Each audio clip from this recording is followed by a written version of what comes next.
할렐루야. 오늘은 킹스크로스 왕의 십자가 마가복음 강의의 12번째 시간으로 성령을 모독하는 자는 이라는 제목으로 말씀을 나누도록 하겠습니다. 예수님은 당신의 공생의 사역 3년 동안 하나님의 나라를 말씀만 하시지 않고 직접 보여주셨습니다. 하나님의 나라가 말에 있지 않고 능력에 있음을 예수님께서 친히 그들에게 보여주셨던 것이지요. 우리가 이전의 말씀을 살핀 대로 예수님은 베드로 장로의 그 중한 만성의 질환을 열병을 치유하시고 그리고 수많은 귀신을 내쫓으시고, 제가 언젠가 말씀드렸었지요. 귀신을 내쫓는 이들이 얼마나 에너지를 소진하는 일인지. 그런데 거의 매일 하루에도 수십 건 귀신을 쫓으셨습니다. 그리고 각종 병든 자들, 즉 나병 환자, 그리고 중풍병자를 치유하시고 그들의 죄까지 용서하시고 사하시는 인생의 몇 천년 묵은 난제들을 한순간에 단박에 예수님의 능력으로 해결해 주셨던 것입니다. 정말로 예수님은 하나님의 나라를 말하실 뿐만 아니라 직접 보여주셨습니다. 그렇다면 오늘은 어떨까요? 하나님은 오늘날도 당신의 나라를 보여주시는 분이십니다. 사랑하는 여러분, 그러므로 예수님께 답이 있습니다. 답이신 예수님을 믿으십시오. 그 주님을 찬양하십시오. 그 주님을 의지하시고 신뢰하시기를 주님의 이름으로 축복합니다. 그런데 이 하나님 나라를 보는 두 부류의 사람들이 있었습니다. 그런데 두 부류의 사람들의 반응 또한 각기 달랐고 그들의 결론 역시 달랐습니다. 먼저 12 제자들이었습니다. 예수님께서 공생의 사역을 위해 일꾼을 세우실 때에 예수님을 따른다고 하면서도 정작 예수님과는 별 상관없는 수많은 종교인 무리에서, 그 귀신 믿음이라고 제가 말씀드렸었죠. 비록 볼품은 없고 철학이 그지없는, 자격 없는 그러한 소수의 12 무리, 12 제자들을 주님은 그 중에서도 구별하셔서 부르셨던 것입니다. 그러면 이 12 제자들의 특징이 뭔가? 첫째, 그들은 실제를 사는 사람들이었다고 말씀을 드렸습니다. 하나님의 말씀이 그냥 단순히 아이고 참 좋다. 어떤 분들은 예수님을 왜 믿냐고 물어보면 마음의 평안함을 얻기 위해 믿는다고 그래요. 그런 사람들이 의외로 많습니다. 여러분, 마음의 평안함을 얻기 위하면 굳이 교회까지 안 와도 돼요. 세상에는 얼마나 마음을 평안하게 하는 것들이 많은지 몰라요. 복음이요, 시시하게 그런 것 때문에 우리들에게 임하는 것이 아닌 것을 말씀하고 있는 것이죠. 그들은 그 말씀이 삼강오륜, 참 좋은 교훈이네. 저희 아버님이 변화받기 전에는 그랬어요. 교회 다니는 사람들, 교회에서 하는 말들 다 좋은 말 하지 나쁜 말 하냐. 그냥 좋은 말 정도로만. 여러분, 복음은 그 정도의 것이 아니라는 사실이에요. 여러분, 많은 믿음의 선배들은 실제를 사는 사람들이었습니다. 그 말씀이 그들 삶 가운데 영향력을 미치고 그 말씀의 능력으로 살 수 있었다는 것입니다. 또한 그들은 그 실제하는 복음 때문에 그 복음을 경험하기 위하여 전심으로 나아갔던 사람들이었습니다. 여러분 기억나시죠? 제가 지금 처음 하는 말 아니거든요. 실제를 사는 사람들이었고 그들은 진심이 아니라 전심으로 나아갔던 사람들이었습니다. 부자 청년은 정말 영생을 어떻게 하면 얻을 수 있을까? 그 마음속에 영생에 대한 진심 어린 마음이 있었습니다. 예수님이 그 청년에게 그 답을 가르쳐 주시죠. 네가 갖고 있는 모든 것들을 팔아가지고 다 나누어 주고 나를 따라와라. 그 말씀에는 아멘을 못했거든요. 예수님을 등지고 도망가지 않습니까? 즉 영생에 대한 진심은 있었지만 그러나 전심은 없었던 것입니다. 만약에 그가 전심으로 나아갔다면 그 말씀에도 아멘하고 할렐루야. 그 말씀에 따라갔을 것입니다. 근데 진심 어린 마음 가지고 구원받지 못한다는 거예요. 전심으로 나아갔다는 사실. 많은 믿음의 선배들이 다 그렇게 살았습니다. 전심으로 나아갔습니다. 즉 전심으로 나아가는 것이 무엇인가? 여러분 어렵게 생각하지 마세요. 예수님이 말씀하실 때 그 말씀에 쉽게 반응하고 단순하게 순종할 줄 아는 사람, 이 사람들이 전심으로 나아가는 사람들입니다. 우리처럼 믿음의 선배들은 복잡하지 않았습니다. 우리처럼 여러분 믿음의 선조들은 사는 것이 복잡하지 않았어요. 굉장히 심플했어요. 주님이 따라오라 하면 따라갔습니다. 주님이 바라시는 거 그냥 아멘하고 순종할 따름입니다. 여러분 그게 신앙 아닙니까?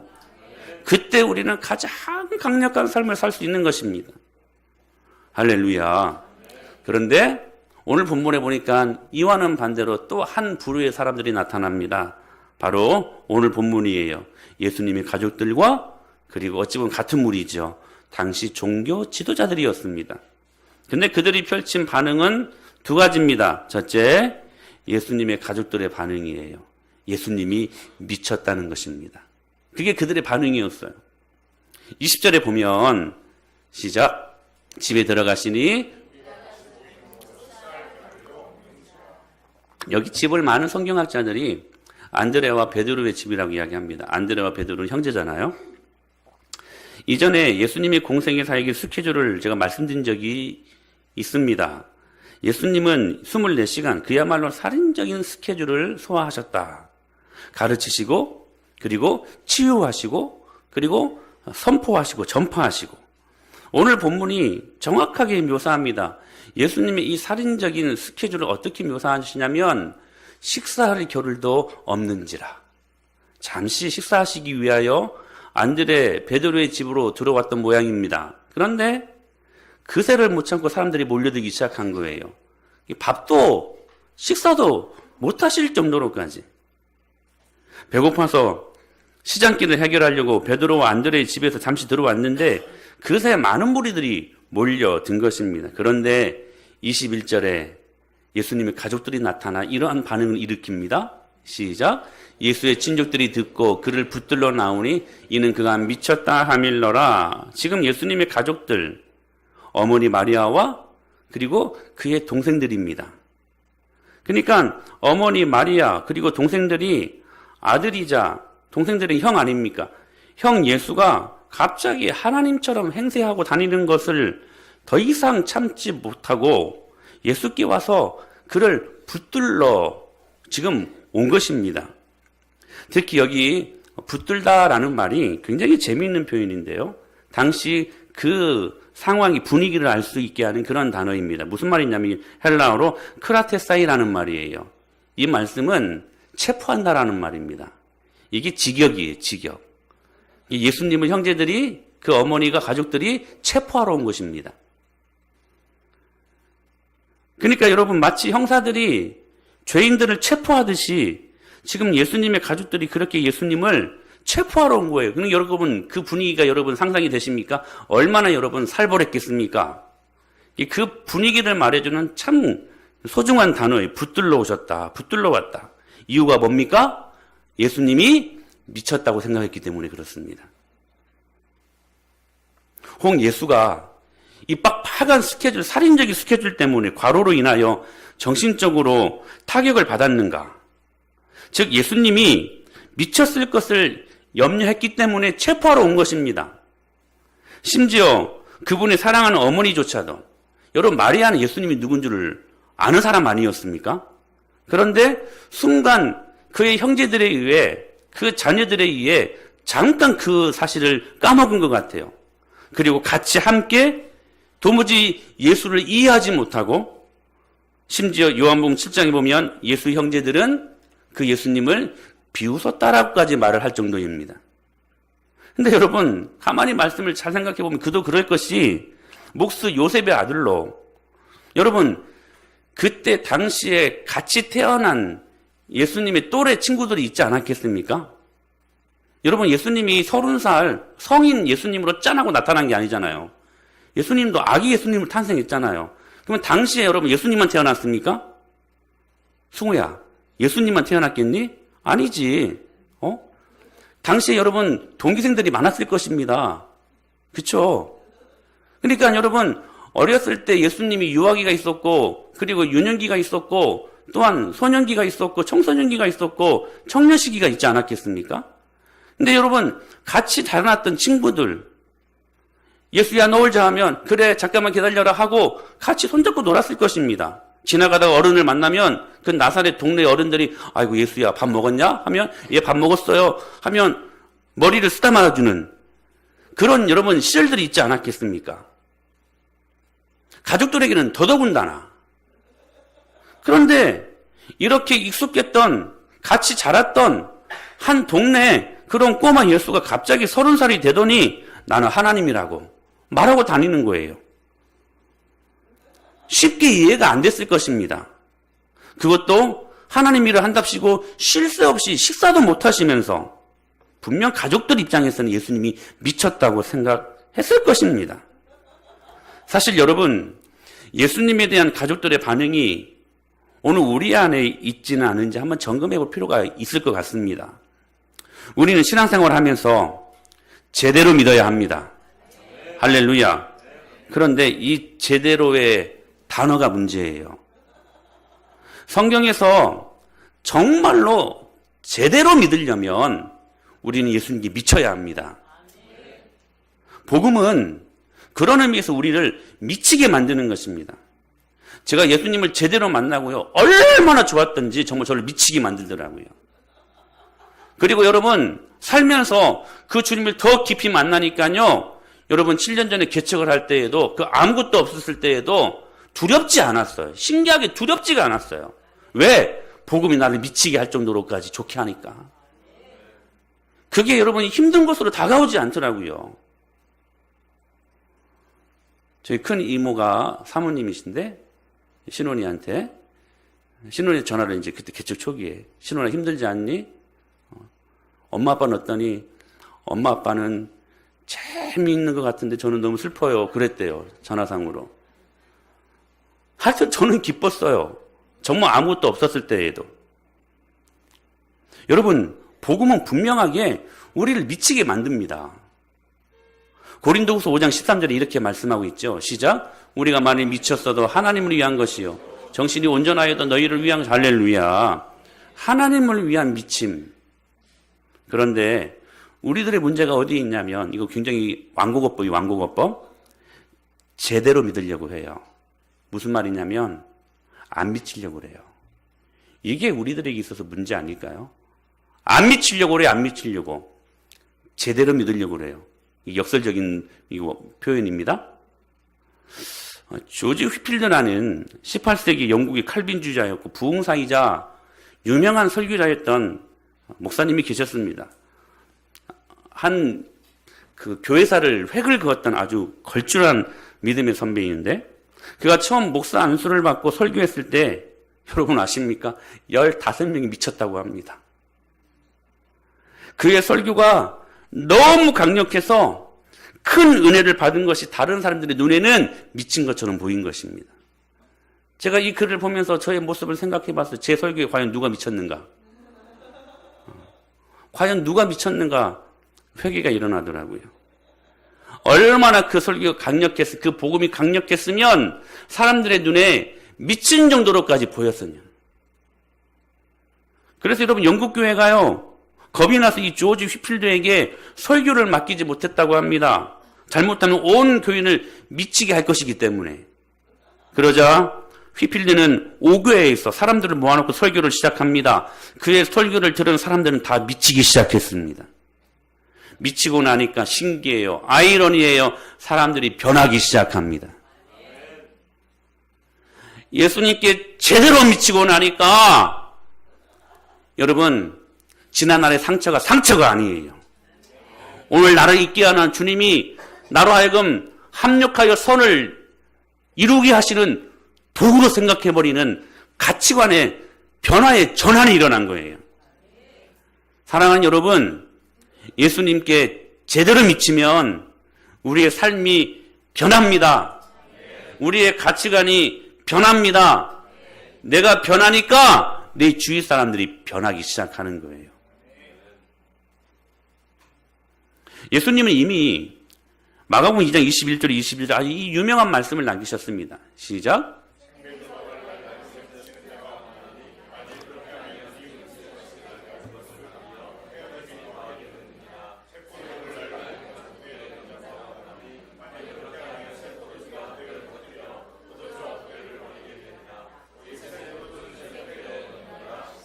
무슨 말씀이냐면 새 생배 조각을 낡은 옷에 붙이는 사람이 없고 새 포도주를 낡은 가죽 부대에 넣는 자가 없다, 이 말씀이거든요. 여러분, 이건 너무나 당연한 일 아닙니까? 그런데 여기에서 우리가 알 수 있는 사실은 뭐냐면, 왜 예수님이 이렇게 말씀을 하셨냐? 대부분의 사람들이 새 생배 조각이나 새 포도주를 좋아하지 않는다는 사실입니다.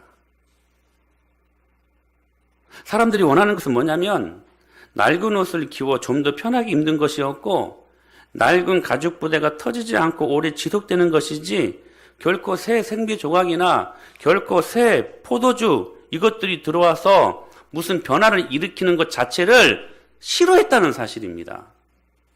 왜? 여러분, 새 포도주는 무엇을 의미하는 거냐면 그 발효의 생명력을 말씀하시는 것입니다. 그래서 여러분, 이 새 포도주는 새 가죽 부대에 담겨져야만 해요. 왜냐하면 그 압력, 불어나는 발효성, 그 생명력을 새 부대만이 가질 수 있기 때문에. 그러니까 새 포도주가 낡은 가죽 부대에 들어가면 그 발효성이 있는 그 생명력을 버티지 못하고 터져버립니다. 그래서 새 포도주는 새 가죽 부대에 담겨져야 된다고 말씀을 하시는 거예요. 무슨 말씀이냐면 새 포도주, 그리스도의 복음의 그 생명력, 할렐루야, 우리를 오늘 또 변화시키는 놀라운 능력의 말씀, 그 말씀의 정도는 여러분 우리가 생각하는 이상입니다. 우리의 이성을 초월하는 능력입니다. 복음이면 됩니다. 복음이 얼마나 놀라운 능력이 있는지, 그 생명력 있는 그 새 포도주를 담기 위해 우리가 새 부대가 되어야 된다는 사실이에요. 무슨 말씀이냐면 우리의 모든 가치관이 예수님께로 미쳐 있어야 된다는 거예요. 근데 그게 싫은 거예요. 하지 않아요. 그게 싫어. 왜? 성가 싫었거든요. 부딪히면 싸워야 되고, 부딪히면 내가 잃어버리는 손해가 되는 것들이 있고, 이것저것 따지다 보니까 그냥 낡은 부대,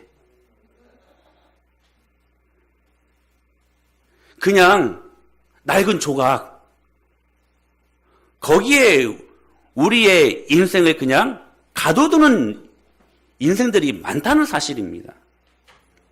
사랑하는 여러분, 우리가 은혜 받고 정말로 제대로 미치면 단순히 이 세상에서 좀 더 편안하게 살고 안정된 직장에 다니는 것으로 도저히 만족할 수 없습니다. 그게 복음이 주는 능력이에요, 여러분. 우리는 그렇게 살려고 하잖아요. 근데요, 복음은 그렇게 살지 못하도록 만드는 것입니다. 하나님의 사랑은 우리를 미치게 만들고, 할렐루야, 제발 좀 미치십시오. 하나님의 은혜는 우리로 하여금 기존의 모든 안정된 삶이나 가치관을 터뜨리게 만든다는 사실이에요.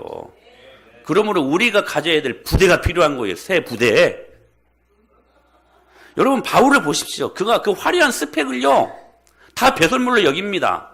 가말리엘의 문화, 최고가는 여러분 그런 제자였습니다. 그 스승에.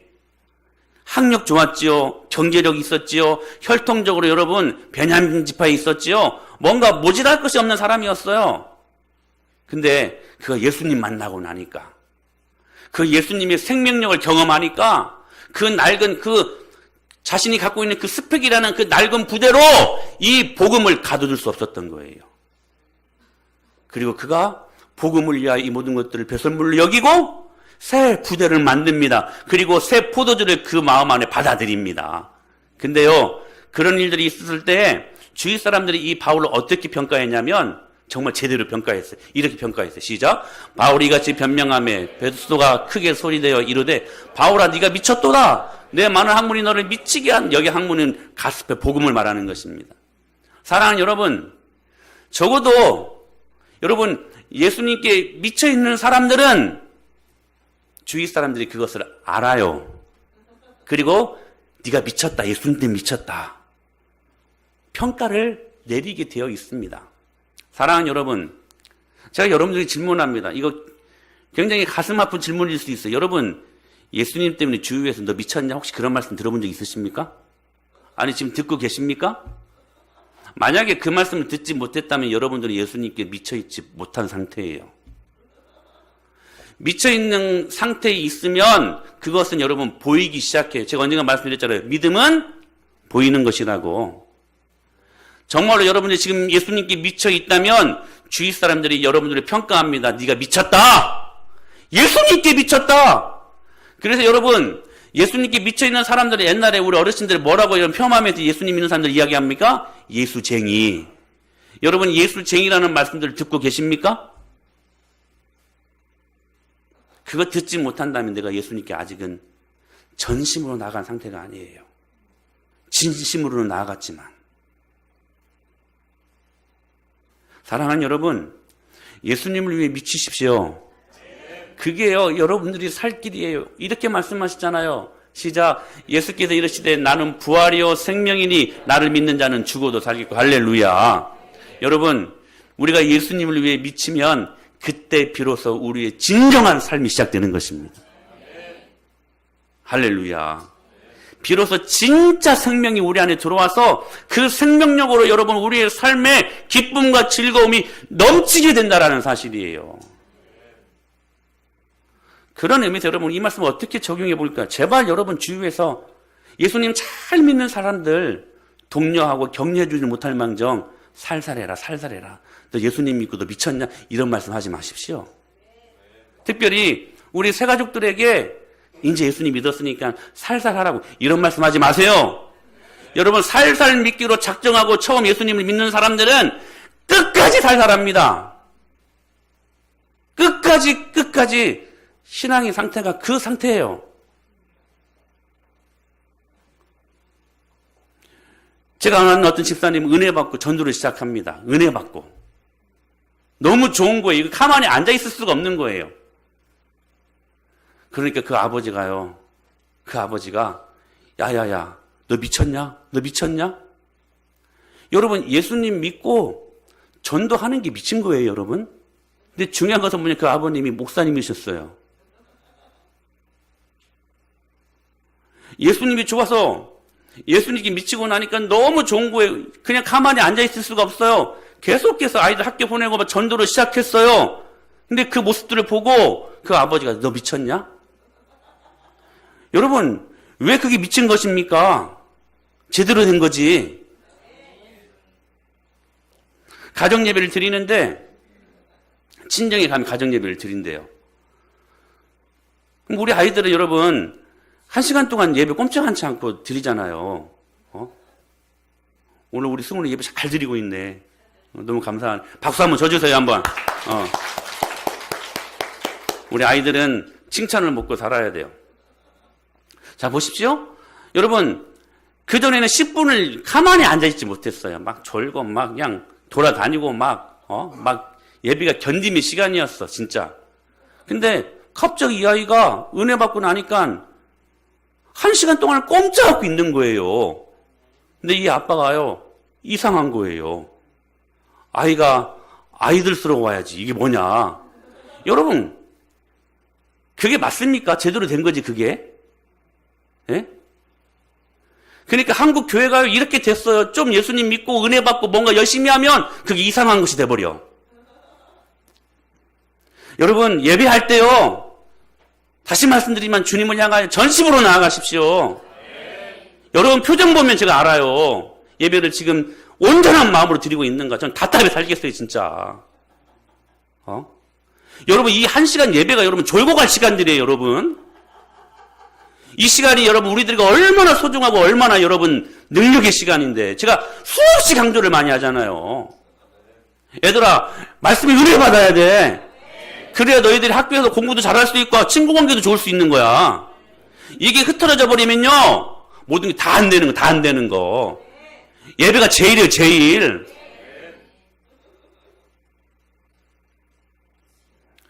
뭔가 할 때 살살해. 너 미쳤냐?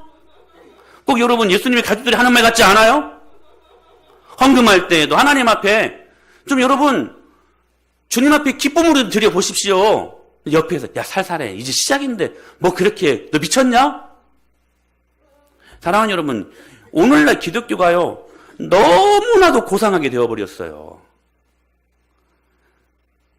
너무 정상적이 되었어요. 왕복법입니다 이거. 이것이 얼마나 기독교가 세상에 물들어 있는가, 얼마나 낡은 옷이 되었고 낡은 부대가 되었는지를 단적으로 보여주는 모습들 아니겠습니까? 여러분, 기독교는 미치는 것입니다. 우리는 세상적으로 안정되고 세상적으로 대접받는 것을 뛰어넘어야 돼요.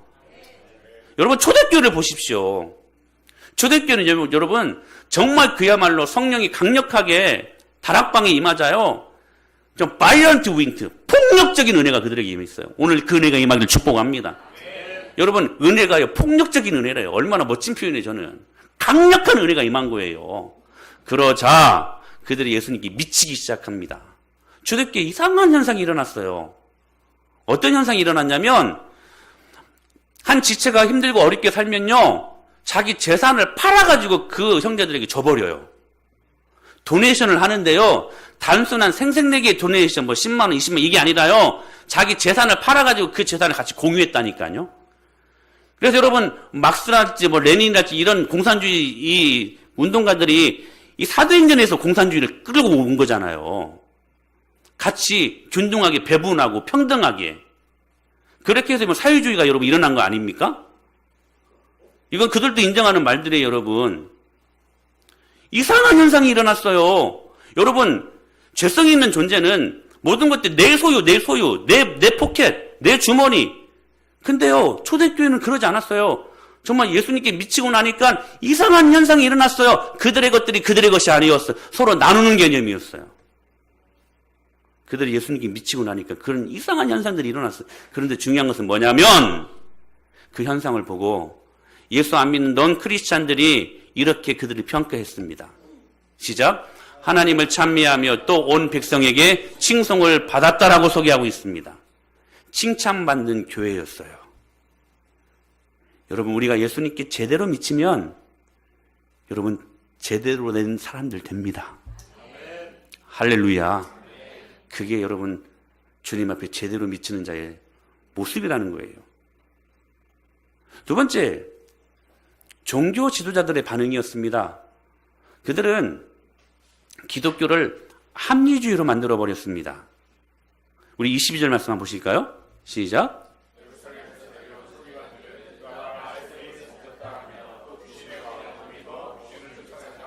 자, 보십시오. 지금 예루살렘에서 내려온 서기관들이라고 기록되어 있는데요, 지금 예수님이 일으켰던 소동이 이미 예루살렘까지 소문이 나가지고 서기관들 중에서 조사단이 지금 내려온 겁니다.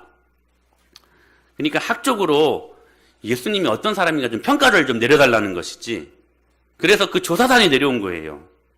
그들은 예수님이 행하시는 기적이나 능력을 조심스럽게 살펴보고 난 후에 결론 내리기를 예수가 귀신의 왕 바알세불에 미쳐 있어가지고 그 힘을 힘입어서 귀신을 내쫓았다, 이 사역들을 하고 있다라고 땅땅땅 결론을 내버립니다.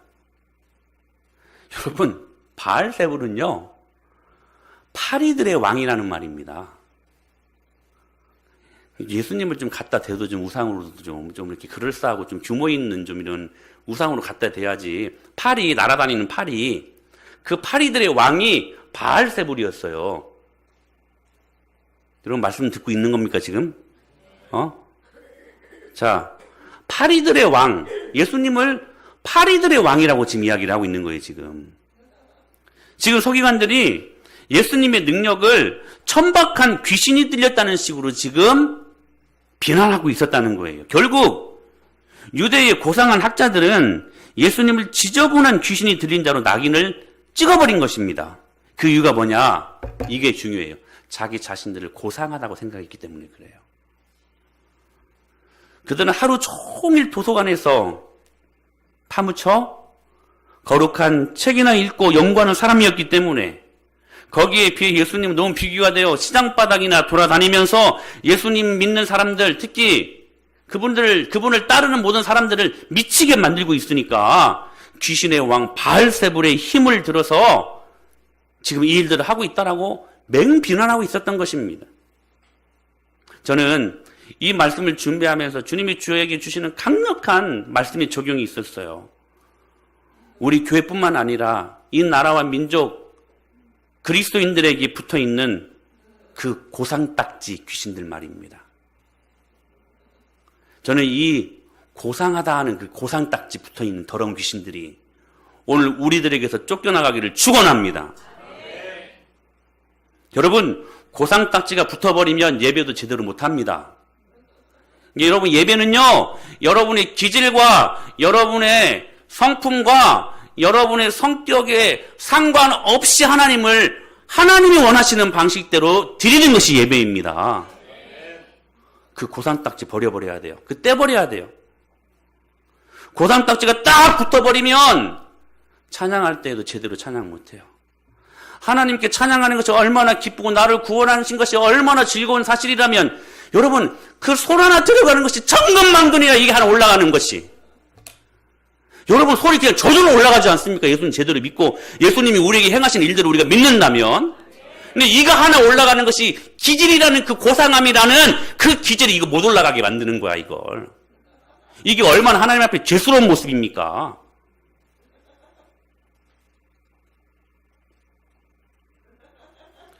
그래서 어떤 분들 그래요. 아직도 공자가 살아있어서 공자의 제자들이 많아가지고 교회를 좀먹고 교회 부흥에 저해하는 요소들이 많은지.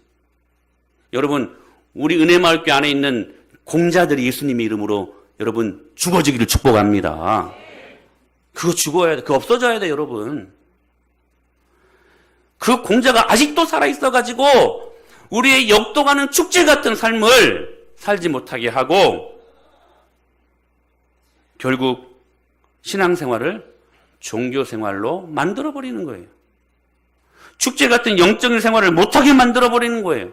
그래서 예수님께 미치지 못하게 하는 것입니다. 여러분, 미친 것의 반대말이 뭡니까? 고상함 아닙니까?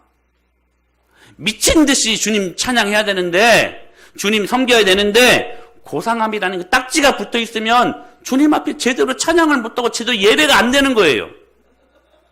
신앙생활을 종교생활로, 관념으로, 이론으로, 사면으로 만들어버리는 이 무서운 적, 기독교 합리주의입니다. 여러분, 이게 뭡니까? 말 그대로 예수님을 합리적으로 고상하게 믿으려고 하는 거예요. 오병이어. 여러분, 그게 합리적으로 이해가 됩니까? 물고기 5마리, 아니 2마리인가요? 물고기 2마리, 항상 말하면서 헷갈려. 물고기 2마리, 그리고 보리떡 5개, 오병이어 아닙니까? 오병이어로 최소 5,000명을 먹였다는 것이 여러분 이게 합리적인 말입니까? 아니거든요. 예수님이 물 위를 유령처럼 걸었습니다. 왜냐하면 예수님 제자들이 유령처럼 생각을 했잖아요. 이게 합리적으로 가능한 일입니까? 예수님이 귀신을 보는 즉시 쫓아내버립니다. 여러분, 이게 합리적으로 가능한 일입니까? 그러니까 기독교 합리주의는 뭐냐면 모든 합리성에 예수님을 가둬버리는 거예요. 예수님이 미친다는 것이 뭡니까? 우리의 모든 이성과 우리의 모든 지성의 합리성을 뛰어넘어 모든 지각을 초월하여 일하시는 주님께 우리의 마음을 다 드리며 신뢰하고 그분 앞에 올인하는 것이 아닙니까? 근데 자꾸만 신앙을 종교생활로 만들고자 하는 사단이 오늘 우리들 주위에 얼마나 많은 공격으로 우리를 유혹하고 있는지. 여러분, 그 첫 번째 공격이 뭔지 아십니까? 이거예요.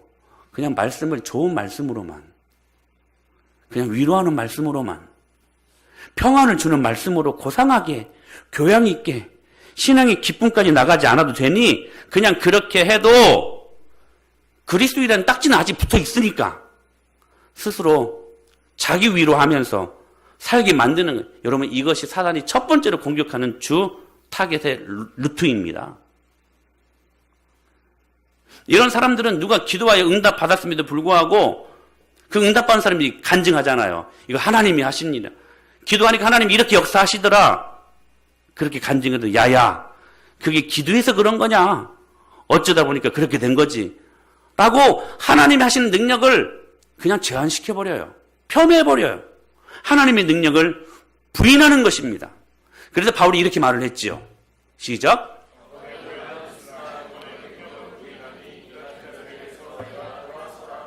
경건의 모양은 우리가 갖고 있습니다.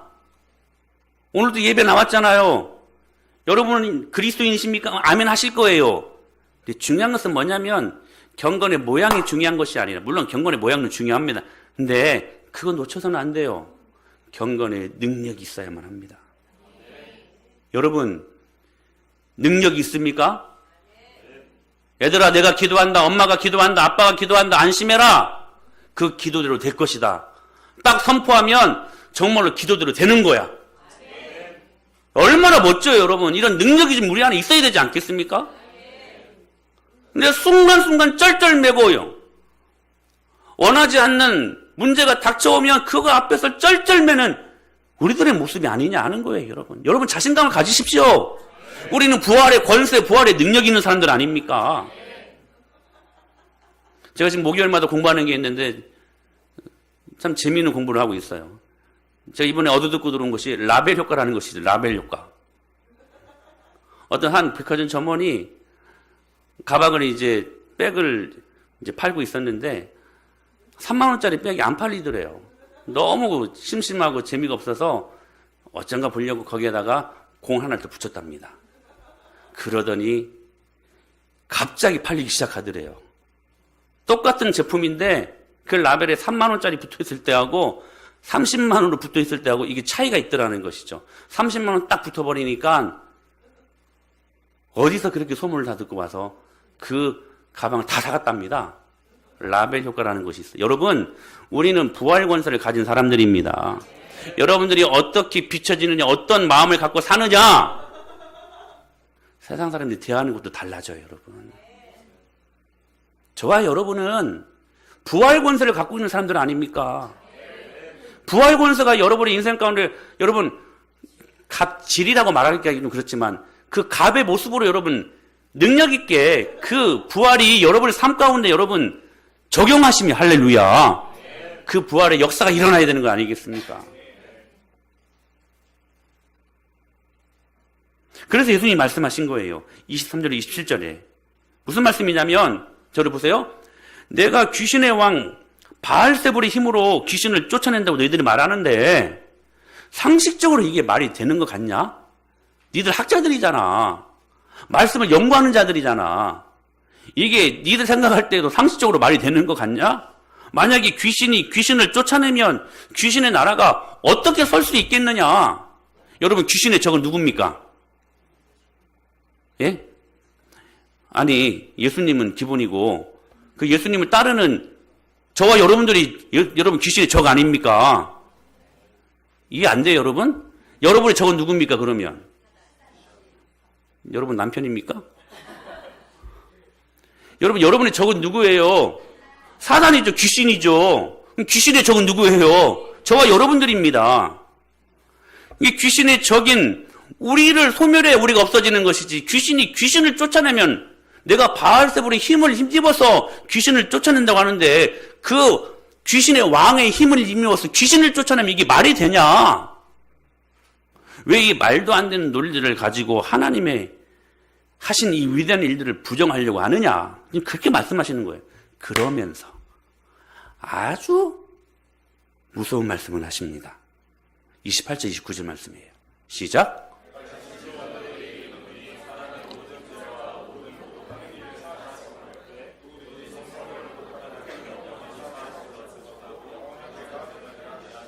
그러시면서 자, 예수님의 가족들이 예수님을 뭐라고요? 미쳤다. 종교 지도자들은 기독교 합리주의를 말하면서 이것이 귀신의 힘으로 된 것이지 하나님이 이렇게 하신 하나님의 사역을 부정하잖아요. 그런 모습들을 뭐라고 말하냐면 성령을 모독하는 죄라고 이야기를 해요. 아주 어려운 말씀이고 무서운 말씀이기도 해요. 예수님이 이 세상의 모든 죄와 모독하는 것은 다 용서받을 수 있다라고 말씀하십니다. 즉 하나님 앞에서 용서받지 못할 죄가 없다고 말씀하시고, 그런데 오늘 본문에서는 성령을 모독하는 죄는 영원히 용서받지 못한다라고 예수님이 말씀하시는 거예요. 여러분, 그렇다면 이 성령 모독죄가 뭘까요? 단순해요. 성령을 모독하는 것은 복음을 대적하는 것을 말합니다. 특히 복음을 들었고 성경을 알면서도 마음속이 교만해져 가지고 부흥의 역사가 지금 일어나고 있음에도 불구하고 말씀의 능력이 나타남에도 불구하고 그 복음을 대적하는 행위가 영원히 용서받지 못할 죄라는 사실이에요. 사랑하는 여러분, 그런 면에서 여러분들은 정말 조심해야만 합니다. 여러분, 교회를 이런 표현이 좀 맞을지 몰라요. 우습게 여기지 마십시오. 정말 그래요. 여러분, 예배를 우습게 여기지 마십시오. 또 한 가지, 여기 서 있는 목사를 우습게 보지 마세요. 우습게 보지 마세요. 개척하고 한 2년 후, 3년 후인가? 어느 집사는 이제 신방을 갔는데, 개업 신방이었어요. 이제 이해는 돼요. 날마다 보는 목사니까. 목사가 축복해주러 갔잖아요. 그러면 예수님 섬기듯이 예수님 맞이하듯이 맞아야 될 거 아닙니까? 근데 그냥 왔냐는 거예요, 그냥. 평상시 계속 보니까. 근데 그 남편의 어떤 그 직장 상사가 왔던 모양이에요. 세상에. 버선벌로 나가가지고 그분을 영접하더라고요.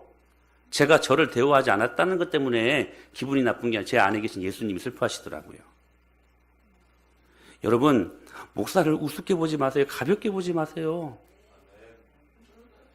가끔 주위에서 보면 얼마나 사람이 강팍한지 예배 중에 소리를 지르고 목사를 강대상에서 끌어내기도 하고 교회에 데모 같은 현수막을 붙이고 이 일들로 교회 안에 부흥이 불을 끄고 기도에 불을 끄고 말씀에 불을 끈다면 그런 사람들은 절대로 용서받지 못할 것입니다. 목사님, 저 그 정도까지는 아니거든요. 아니요. 우리들에게 다 그런 요소가 있어요, 여러분. 거기까지는 가진 않았지만 그 근처에 가려고 하는 우리들의 시도가 있어요, 여러분. 있어요. 예수님을 미쳤다고 하는 가족들, 즉 고상하게 신앙생활을 하려고 가장하여 덤벼든 종교 지도자들, 예수님이 귀신의 힘을 힘입어서 귀신을 쫓아내고 있다는 이 말도 안 되는 논리를 가지고, 즉 자기 합리성이라는 잣대를 가지고 부흥의 불을 끄고 기도의 불을 끄고 말씀의 불을 끄는 사람들, 지금 그 사람들을 성령을 모독하는 그런 행위라고 말씀하고 있다는 사실입니다. 그러므로 여러분, 작은 거 하나에도 민감해야 돼요. 우리는 간혹 하나님 앞에 기도 제목을 놓고 간절히 기도합니다. 그래서 기도했기에 응답받은 사실이잖아요. 그러면 이거 하나님이 하셨습니다. 여러분, 제발 그런 고백들이 나올 수 있게 되길 축복합니다. 그렇게 말하는 게 여러분 쑥스러워요? 아니요. 너무나 여러분, 우리들이 당연히 해야 될 말 아닙니까? 내가 기도했고 주님이 그 기도에 응답했으면 하나님이 하셨습니다. 감사합니다. 여러분 선포하세요. 그게 뭐 어려운 일이에요. 그런데 어떤 분들은 그래요. 목사님, 제가 기도해서 그런지는 몰라도. 뭘 몰라! 기도 때문에 그런 거지. 이런 말, 여러분, 이런 말. 주님이 하신 거잖아요. 근데 거기에 대해서 의심을 품고 그런 작은 일들 앞에서도 우리가 조심하게 예민하게 굴어야 된다는 사실이에요. 제가 전전에 천안 장로교회라는 곳에서 사역을 했었는데 제가 언젠가도 말씀드렸을 거예요. 제 교구의 어떤 애기 엄마가 갑자기 전화가 왔어요. 우리 아이가 지금 열이 40도가 계속 몇 시간 동안 지금 하루 종일 이어지고 있다고. 약을 먹여도 안 되고 병원에 가도 안 되고. 그래서 제가 갔어요. 와달라고 하니까. 가서 예수님의 이름으로 명령하노니 올라간 열은 떨어지고 제 상태로 될지어다 막 계속 뜨겁게 기도해주고 왔죠. 그렇게 기도해주고 난 다음에 저는 확신했거든요. 하나님이 기도하면 고쳐준다고 말씀으로 약속하셨으니까. 여러분, 우리 그런 믿음으로 좀 사십시다. 예? 주님이 말씀하셨고 말씀대로 하면 이루어집니다. 말씀대로 안 하니까 안 이루어지는 거지. 저는 간절히 기도했고 저는 분명히 기도가 응답된 줄로 믿고 왔어요. 그래도 궁금하잖아. 열이 내렸는지 안 내렸는지. 좀 열이 내렸으면 목사님 열이 내렸네요. 목사님 기도로 하나님이 치료하셨네요. 이렇게 좀 전화를 주면 좀 안 돼? 여러분, 웃을 일이 아니야. 여러분들이 왜 기도했고 그래 기도해서 응답 받은 거 있으면 제발 좀 전화를 자기는 좀 스스로서 못하면 문자라도 줘요. 지금 목사님 기도해줘서 이렇게 응답이 됐습니다. 기도 부탁할 때만 전화하지 말고 응답된 것도 좀 말씀해 주시라는 거야. 근데 중요한 게 뭐냐면 궁금해서 다시 전화를 드렸어요. 몇 시간 흘러서. 그랬더니 이 애기 엄마가 하는 말, 목사님 방금 또 한 번 약을 먹였는데 그 약 효과가 나타나가지고요 열이 내렸네요. 여러분 기도해서 열이 내린 거지. 얘들 뭔 말인지 모르냐? 근데 왜 아멘 안 해? 여러분 우리가 기도해서 한 거라면 주님이 때로는 약도 사용하셔서 지금 내리게 하시는 거예요. 아멘? 제가 어제 한 방 먹었어요. 이준하 집사님한테. 아침에 밥을 먹는데 제가 이제 간이 안 좋아서 항상 눈이 이렇게 쉬거든요. 요즘 눈이 안 쉬어요. 근데 제가 이제 건강보조식품으로 우리 서진선 집사님한테 이제 먹는 게 있어요. 그 약이. 밀크, 뭔가 있어요. 그죠? 근데 그걸 먹고 나니까 진짜 간이 좋아졌고 눈이 이렇게 안 쉬어요. 너무 감사해서 내가 어제 사모한테 같이 이제 밥을 먹는데 아침에 예배 마치고 우리 식구들이랑 여보 내가 눈이 안 쉬네. 그랬더니 사모가 다시 그 약의 효과를 보는 거라고. 그러니까 우리 이준혜 집사님이 기도 때문입니다. 저는 우리 이준하 집사님 저를 위해서 그렇게 간을 위해서 기도해 준 줄 몰랐어. 만약 그렇게 기도했다면 제가 그런 말 안 하지. 여러분 기도 때문 아닙니까? 하나님의 능력을 부인하는 자니 예? 하나님이 하신 일들을 그대로 높여드리자. 할렐루야. 깎아먹으려고 하지 말고. 설마 기도한다고 되겠어? 우리 그런 생각들 많잖아요. 설마 기도한다고 기적이 일어나겠어? 이런 말 조심해야만 합니다. 우리의 또한 주위에 우리랑 좀 다르게 신앙생활 하는 분들 있잖아요. 좀 이렇게 막 극성이고 막 애언도 하고 방언도 막 하고. 여러분 우리하고 다르다고 해가지고 여러분 무조건 그 사람들 미쳤다고 말하면 안 돼요. 사랑하는 여러분, 주님이 하신 일들 그대로 주님 앞에 인정하고 그게 찬양이거든요. 그게 찬양. 예? 주님 앞에 그대로 고백하십시오. 주님 받으십니다. 근데 우리 한켠에서는 그게 아니라는 세속적인 세상적인 악한 원수 마귀가 이야기하는 것들이 우리 귀에 들릴 때가 있어요. 여러분 주님이 하셨습니다. 주님이면 충분합니다. 할렐루야. 그러면 자 이게 다 성령 모독죄는 아니지만 근처로 가고 있는 죄악들이라는 거예요. 이거 조심하자는 거죠. 근데 이제 이렇게 생각할 수 있을 거예요. 목사님 저요 그러면 그런 적 많은데요. 저 어떻게 하지요? 저 성령 모독 많이 한 것 같은데요. 저 용서받지 못하는 것입니까? 아닙니다. 이에 대해 존 라일이라는 청교도 신학자가 이렇게 유명한 말을 남겼어요. 결코 용서받지 못할 죄가 분명히 있다. 이 죄, 성령 모독죄. 그러나 그러한 죄로 인해 마음의 가책을 받는 자들은 결코 그 같은 죄를 범하지 않는다. 그러니까 그러한 죄로 마음의 가책을 받는 자, 나 구원 받지 못하면 어떻게 하지? 이 마음을 품는 것 자체가 기회를 하나님이 주시는 거라는 거예요. 반면에 이거 실제로 그 같은 죄를 범하는 자들은 완악한 심령을 지니고 있기에 자신이 그 같은 범죄자요 또 미래에까지 용서받지 못할 죄인이라는 사실조차 알지 못한다. 무슨 말이에요? 양심의 가책도 없어. 여전히 이 일들을 행하고 있는데 회개할 줄 모르고 자신이 이 범법 안에 들어있는 일도 모른 채 죽어가는 인생들. 여러분 용서받지 못합니다. 혹시 이 비슷한 죄를 지었다면 그 죄로 인해 잘못했다고 만약 생각이 든다면 여러분 회개하십시오. 주님이 용서하십니다. 주님이 용서해 주셔요. 그게 잘못되었다는 마음 자체가 용서받을 수 있는 기회가 주어진 거라는 거예요.